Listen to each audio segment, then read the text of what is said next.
Vous inquiétez pas, les assurances vont tout rembourser. Des fois, j'entends ça, c'est sûr que ça vient de personnes qui ont jamais eu d'assurance, jamais eu de sinistre. Parce que moi, j'ai déjà eu des dossiers avec les assurances et croyez-moi, c'est pas si simple. Déjà, d'une, je vais vous dire un truc à ceux qui font des dégâts, etc. Ce qui va se passer, c'est que vous pensez les assurances vont rembourser. Déjà, avec le nombre de dégâts qu'il y a, les assurances, elles vont rembourser au bout de 6-7 mois. Faut faire passer un expert. Faut qu'il évalue la valeur des dégâts. Des fois, il sous-évalue pour payer moins cher. Ok? Et ensuite, peut-être à la fin, il rembourse. Et ça, c'est quand les dossiers ne sont pas congestionnés, c'est-à-dire quand ils n'ont pas des millions de dossiers sur la table. Là, avec ce qui se passe, ils ont des millions de dossiers sur la table. Ils vont rembourser au bout d'un très très long moment. Vous comprenez ce que je veux dire? Qu'est-ce qui va se passer aussi? Les primes d'assurance, elles vont s'envoler. Qui est-ce qui va payer ces primes d'assurance?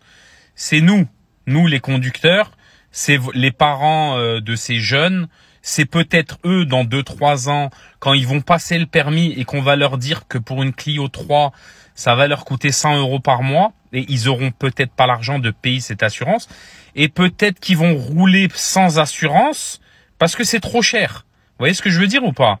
Et en fait, en roulant sans assurance, un jour ils vont se faire contrôler par la police et peut-être qu'ils vont se rebeller, j'espère pas. Et peut-être que ça va finir en bavure et j'espère pas non plus. Donc vous voyez ce que je veux dire, c'est qu'aujourd'hui, ce qui se passe, c'est peut-être la conséquence de ce qui va se passer dans 1 an, 2 ans pour vous, de façon individuelle. Vous avez brûlé peut-être, vous avez pillé des Lidl, des magasins, ok, qui sont dans les quartiers. Vous croyez que l'argent, ils vont pas l'inventer. Qu'est-ce qui va se passer? Ils vont dire, ok, là, on a eu 100 000, 200 000, 1 million d'euros de dégâts.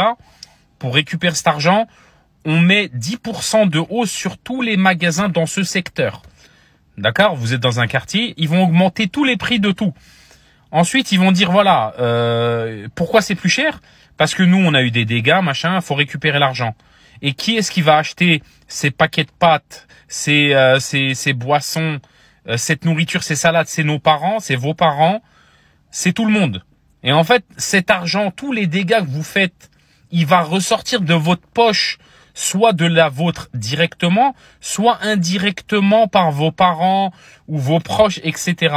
Donc réfléchissez bien, croyez-moi, le boomerang, il revient.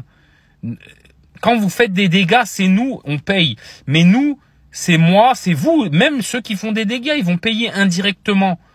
Donc arrêtez, croyez-moi, en fait, vous vous rendez pas compte de l'impact gigantesque qu'il va y avoir dans 1 an, 2 ans. Ça va être extrêmement cher.